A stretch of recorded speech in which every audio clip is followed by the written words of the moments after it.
Chapitre 3. Il me fait reposer dans de verts pâturages. Une étrange particularité des brebis consiste à ne pouvoir se coucher si 4 éléments ne sont pas réunis. Par timidité, elles refusent de se coucher tant qu'elles ne sont pas libérées de toute crainte. Le comportement social du troupeau implique que les brebis ne se coucheront qu'à condition de n'avoir aucun différend avec leurs congénères. Si elles sont tourmentées par des mouches ou des parasites, les brebis ne se coucheront pas. Elles ne peuvent se reposer que débarrassées de ces insectes. Enfin, elles ne peuvent se coucher tant qu'elles ressentent le besoin de se nourrir. Elles ne doivent pas avoir faim. Il est donc clair qu'elles doivent se sentir libres de toute impression de crainte, de tension, de tourment ou de faim. Nous pouvons en conclure que seul le berger peut les libérer de ces anxiétés. Il dépend de lui que le troupeau soit ou non libre de toute influence néfaste. Si nous examinons chacun de ces 4 facteurs affectant si gravement les brebis, nous comprendrons la responsabilité tellement importante incombant au propriétaire. C'est de lui que dépendront leur repos, leur satisfaction, leur quiétude et leur prospérité. Un troupeau sans repos, insatisfait, toujours agité et perturbé, se développe mal. Et cela est vrai aussi pour les humains. On ignore généralement que les brebis sont si timides et si facilement effrayées que même un lièvre bondissant soudain de derrière un buisson, peut semer la panique dans tout un troupeau. Si une brebis s'enfuit, effrayée, une douzaine d'autres lui emboîtent le pas, prises d'une terreur aveugle sans même savoir ce qui les effraie. Un jour, une amie vint nous voir, elle vint de la ville, pardon. Elle avait un petit pékinois. Lorsqu'elle ouvrit la portière de sa voiture, l'animal bondit dans l'herbe. La vue de ce chien minuscule, mais inattendu, suffit pour remplir de terreur plus de 200 brebis qui s'enfuirent de l'autre côté du pâturage. Aussi longtemps qu'il existe même le moindre soupçon de danger de chien, le coyote, d'ours ou d'autres ennemis, les brebis ne se tiendront debout, prêtes à se sauver. Elles n'ont que peu ou pas de moyens de défense. Ce sont des créatures timides, faibles, sans ressources, n'ayant de recours que dans la fuite. Lorsque j'invitais des amis à venir nous rendre visite, après l'épisode du Pékinois, je précisais toujours bien clairement que les chiens ne pouvaient pas les accompagner. Je devais aussi chasser tout chien errant qui aurait pu blesser ou effrayer mes brebis. J'ai entendu dire que 2 chiens tuèrent 292 brebis en une seule nuit de carnage déchaîné. Les brebis pleines, si elles sont poursuivies par des chiens ou d'autres prédateurs, risquent l'avortement. Un berger peut éprouver ainsi des pertes vraiment effrayantes. Un jour, au petit matin, je trouvais 9 de mes plus belles brebis qui n'étaient prêtes à mettre bas, mortes dans le pré où un animal sauvage avait assailli le troupeau pendant la nuit. Ce fut là un choc terrible pour un jeune homme que j'étais, le novice dans ce domaine, peu familiarisé avec des attaques de ce genre. À partir de ce jour, je pris l'habitude de m'endormir en conservant un fusil et une lampe de poche à mes côtés. Au moindre mouvement dans le troupeau, je sautais du lit, sifflant mon fidèle chien de garde et m'enfonçais dans la nuit, le fusil à la main, prêt à protéger mes brebis. Plus tard, je me rendis compte que rien ne rassurait davantage les brebis que de me voir dans les champs. La présence de leur maître, leur propriétaire et protecteur les mettait en confiance plus que toute autre chose, de jour comme de nuit. Pendant tout un été, notre district eut à souffrir des exploits d'un voleur de bétail. Nuit après nuit, je restais sous les étoiles avec mon chien, veillant sur le troupeau, prêt à le défendre. La nouvelle de ma surveillance se répandit aux environs, et les voleurs décidèrent de s'éloigner et de commettre leurs méfaits ailleurs. Il me fait reposer. Dans la vie chrétienne, rien ne peut m'inspirer plus de confiance que de savoir que mon berger est près de moi. Seule la présence de Christ peut dissiper la crainte, la panique, la terreur de l'inconnu. Nous vivons une vie d'incertitude. Chaque heure peut apporter le désastre, le danger et la détresse. La vie est pleine de difficultés imprévues. Nul ne peut dire ce qu'un jour nous apportera. Nous vivons soit dans un climat d'anxiété, de crainte ou de pressentiment, soit dans une ambiance de repos et de paix. C'est généralement l'inconnu et l'inattendu qui produisent la plus grande panique. C'est dans les griffes de la crainte que la plupart d'entre nous se montrent incapables de surmonter les circonstances cruelles et les dures complexités de la vie. Des forces ennemies semblent mettre notre tranquillité en danger. Notre première réaction est bien souvent la fuite. Alors, au milieu de notre infortune, nous parvient l'assurance de sa personne. Lui, le bon berger, le Christ, est là.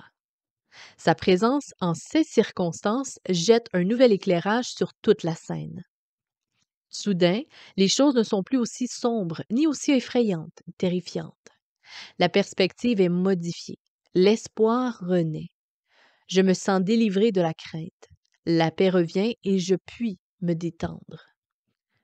Ceci fut mon expérience au fur et à mesure que je prenais de l'âge.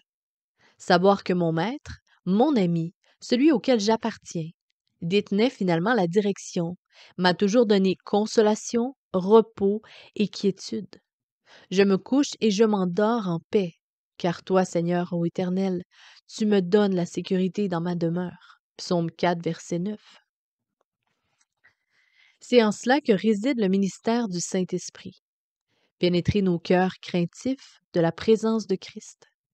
Il nous donne l'assurance que Christ lui-même a conscience de notre problème et qu'il en est concerné avec nous. C'est en fait dans cette assurance que nous pouvons nous reposer et trouver la paix, car ce n'est pas un esprit de timidité que Dieu nous a donné, mais un esprit de force, d'amour et de sagesse. 2 Timothée 1, verset 7.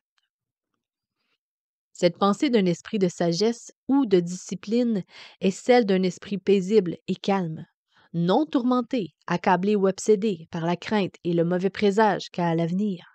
La seconde source de crainte dont le berger délivre ses brebis est celle de la tension, de la rivalité, d'une cruelle compétition dans le troupeau. Dans toute société animale existe un ordre bien établi de domination et de position qui régit le groupe. Généralement, une vieille brebis arrogante, rusée et dominante s'arroge la maîtrise d'un groupe de ses semblables. Elle maintiendra sa position de prestige par quelques coups de tête ou en repoussant les autres brebis des meilleurs endroits de pâturage ou de sa litière favorite. Après elle, et en ordre précis, les autres membres du troupeau useront des mêmes tactiques pour maintenir leur position dans le groupe. Ézéchiel 34, versets 15 à 16 ainsi que versets 20 à 22 brossent un tableau saisissant de ces procédés. Ce texte est un bel exemple de la précision scientifique des Écritures et la description d'un phénomène naturel. De cette rivalité, de cette compétition pour le maintien d'une position bien affirmée, il résulte un état de friction dans le troupeau. Les brebis insatisfaites ne peuvent ni se coucher ni se reposer. Il leur faut continuellement se tenir debout, prêtes à défendre leurs droits et à combattre l'intruse. J'ai observé des centaines de fois le manège d'une vieille brebis marchant vers une plus jeune qui broutait paisiblement ou se reposait dans quelque coin ombragé. Elle arquait le cou, secouait la tête, dilatait ses yeux et s'approchait de l'innocente d'un air peu engageant. Tout en elle disait clairement « Va-t'en, hors de mon chemin, fais-moi place ». Et si la jeune brebis ne prenait pas immédiatement une position de défense, elle se voyait frapper de la tête sans merci. Si elle acceptait de combattre et tentait de se résister, quelques rudes poussées la faisaient bien vite s'enfuir vers un endroit de refuge. Ces conflits et jalousies, continuels dans le troupeau, nuisent à celui-ci. Les brebis deviennent nerveuses, tendues, mécontentes et sans repos. Elles maigrissent et deviennent irritables. Mais ce qui m'a toujours beaucoup intéressé, c'est le fait que mon apparition attirait leur attention et qu'elles les oubliaient alors rapidement leur folle rivalité et cessaient leur escarmouche. La présence du berger modifiait complètement leur comportement. Ceci a toujours été constitué, pour moi, une vivante illustration de la lutte pour le statut, le rang dans la société humaine. C'est l'éternelle compétition. Il faut rivaliser les uns avec les autres. Dans telle société commerciale, au bureau, en famille, dans toute communauté, toute église, toute organisation humaine, qu'elle soit importante ou restreinte, ne mène un combat celui qui conduira à un certain statut, à la reconnaissance du rang. Beaucoup d'entre nous combattent pour devenir une brebis meneuse, entre guillemets. Nous donnons de la tête, nous nous querellons et ergotons pour arriver en tête. Et nous en blessons plusieurs par notre procédé. De là surgit la jalousie.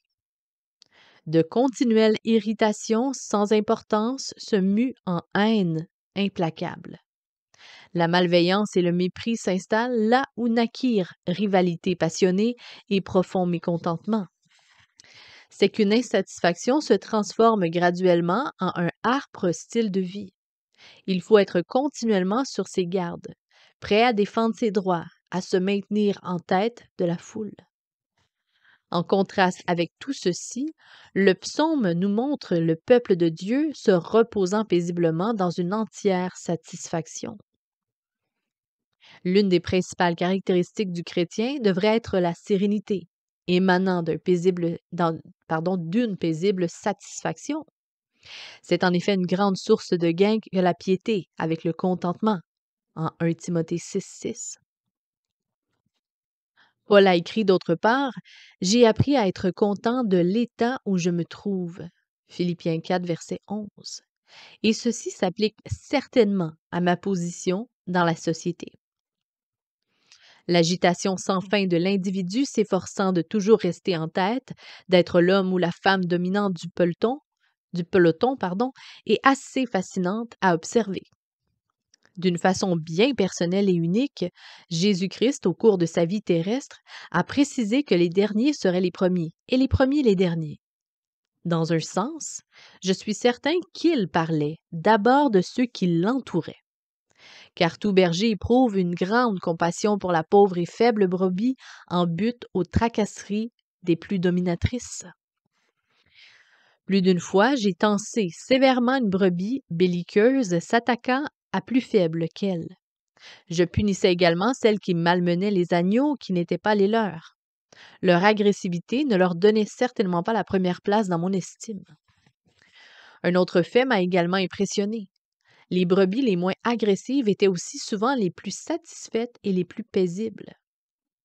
Ainsi, leur position en queue du troupeau semblait finalement leur être avantageuse.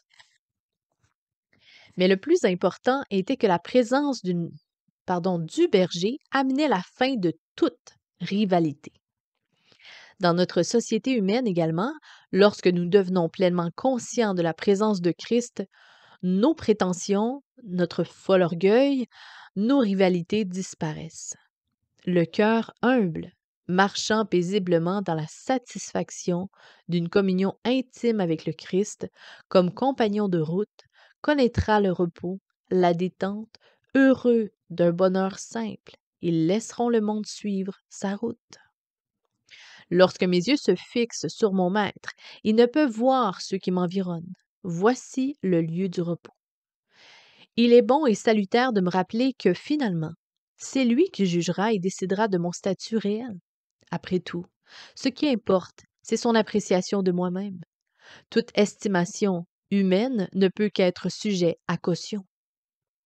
Ainsi, me sentir près de lui, conscient de sa présence continuelle, rendu réel par l'effet du Saint-Esprit en moi, me libère de toute crainte d'autrui et de ce que l'on peut penser de moi. Je préférais de loin jouir de l'affection du bon berger qu'occuper une place prééminente dans la société, spécialement si je l'obtiens par combat, querelle et amère rivalité avec mes semblables. Heureux les miséricordieux, car ils obtiendront miséricorde. Matthieu 5,7. Autant le troupeau a besoin d'être libéré de la crainte de l'ennemi et des frictions internes, autant il a besoin, pour être satisfait, d'être libéré des parasites et des insectes. Cet aspect de leur comportement sera développé dans la suite du psaume, mais il est cependant important de le mentionner ici. Les brebis, surtout en été, sont littéralement affolées par les mouches et les tiques. Lorsqu'elles sont ainsi assaillies, il leur est absolument impossible de prendre du repos. Elles sont continuellement debout, tapant des pattes, secouant la tête, prêtes à fuir vers les buissons pour se débarrasser de ces parasites.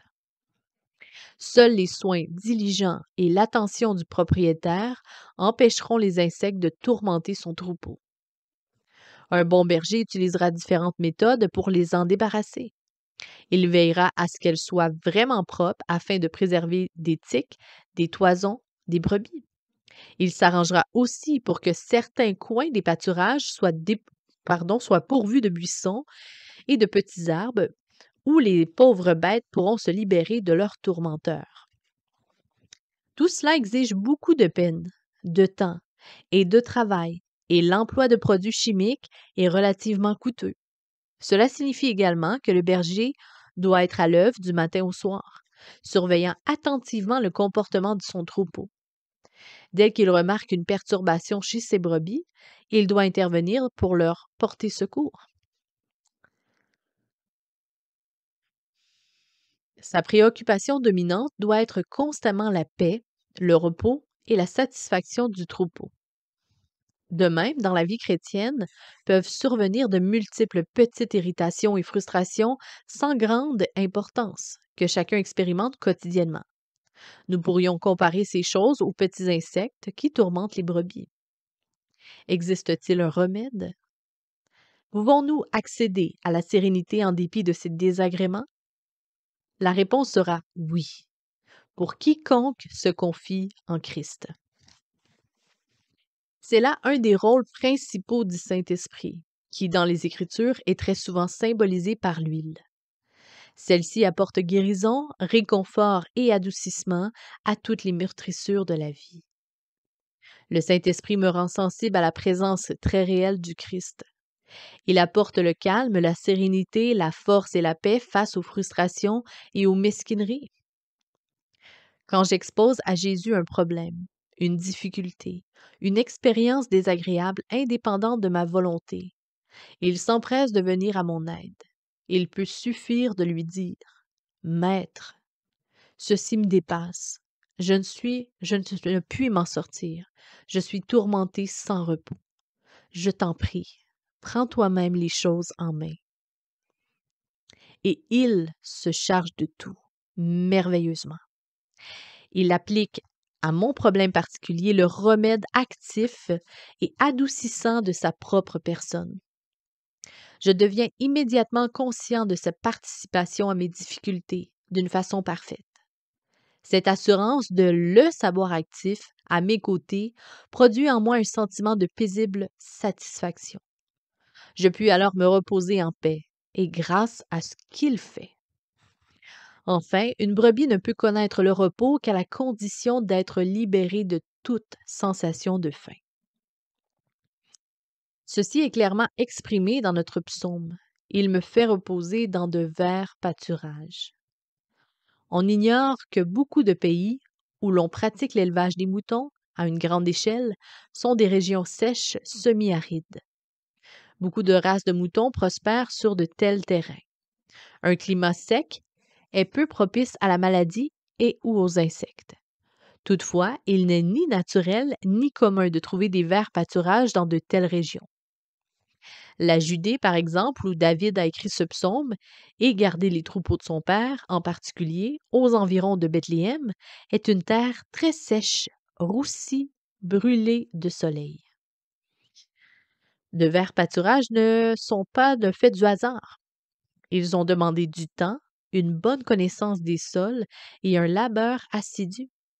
Ils sont le résultat de défrichement d'une terre aride et rocailleuse, de l'arrachage des racines et des broussailles, du labourage et de la préparation du sol, de l'ensemencement de grains sélectionnés, d'une irrigation rationnelle et de la récolte du fourrage qui nourrira le troupeau.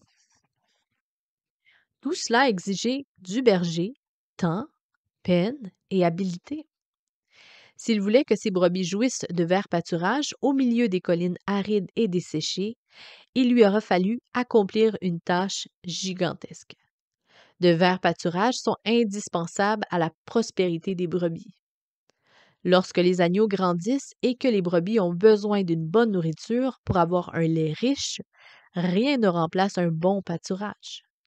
Rien ne fait plus plaisir aux propriétaires du troupeau que de voir ces moutons paisibles et rassasiés d'un riche fourrage, bien verts, pouvant se coucher, se reposer, ruminer et profiter de leur nourriture. Dans mon propre élevage, l'une des clés de ma réussite résidait dans le développement de prairies luxuriantes pour mon troupeau. Sur au moins 2 de mes ranchs, il y avait des terres usées, appauvries, pelées, plantées d'herbes de qualité inférieure. Des aménagements bien étudiés les convertirent en terrains florissants qui permirent d'enregistrer des grains de poids chez les agneaux, 100 livres en 100 jours après la naissance. Le secret de cette réussite est que les moutons pouvaient manger rapidement et ensuite se coucher tranquillement pour se reposer et ruminer. Une brebis mal nourrie est toujours debout, en mouvement, cherchant perpétuellement une misérable nourriture pour calmer les tiraillements de sa faim. Une telle brebis n'est pas satisfaite, elle ne se développe pas et n'est d'aucune utilité pour son propriétaire. Elle languit et manque de vigueur. Dans l'Écriture, la description de la terre promise à laquelle Dieu désirait si ardemment conduire Israël après sa sortie d'Égypte est celle d'un pays où coulait le lait et le miel. Ceci n'est pas simplement un langage figuratif, c'est aussi une terminologie essentiellement scientifique. En termes agricoles, nous parlons de flots de lait et de flots de miel. Nous entendons par là la pleine saison du printemps et de l'été, quand les pâturages atteignent leur plus haut degré de productivité. Le bétail qui se nourrit d'herbes et les abeilles butinant les fleurs produisent à ce moment-là, dit-on, des flots de lait et du miel. Donc, un pays de lait et de miel est un pays de riches et luxuriants pâturages. Intéressant. Quand Dieu parle d'un tel pays pour Israël, il prévoit également une vie abondante de joie, de victoire et de satisfaction pour son peuple. Pour l'enfant de Dieu, le récit de l'Ancien Testament relatant le passage des Hébreux de l'Égypte à la terre promise est une image de son propre passage du péché à une vie de victoire. Nous sommes promis à une telle vie. Elle nous a été préparée et rendue accessible par l'œuvre de Christ en notre faveur. Quel travail pour ôter de notre vie les rocs de l'incrédulité et de l'amertume. Jésus tente de rendre meuble le dur, l'orgueilleux cœur humain devenu semblable à de l'argile desséchée. Il y répand alors la semence de sa précieuse parole, qui, si nous lui permettons de pousser, produira de la rosée et des pluies de sa présence par le Saint-Esprit. Il garde, il soigne et il cultive cette vie, désirant ardemment la voir devenir riche et productive. Tout cela correspond à l'énergie et aux travaux incessants d'un propriétaire désirant voir ses brebis satisfaites et bien nourries. Cela démontre l'ardent désir de mon berger de satisfaire à mes besoins. Ses soins à mon égard me dépassent. Ce que je puis faire de mieux est de faire mes délices de ce qu'il accomplit. Cette vie de triomphe paisible, d'heureux repos, de sérénité en sa présence, de confiance en ses directives, est quelque chose dont peu de chrétiens jouissent pleinement. À cause de notre perversité naturelle, nous préférons souvent tirer notre nourriture de la terre stérile du monde qui nous entoure. Je me suis souvent étonnée de la manière dont certaines brebis choisissaient parfois une nourriture de qualité inférieure. Mais le bon berger a mis de verts pâturages à la disposition de ceux qui désirent y séjourner et y trouver paix et plénitude.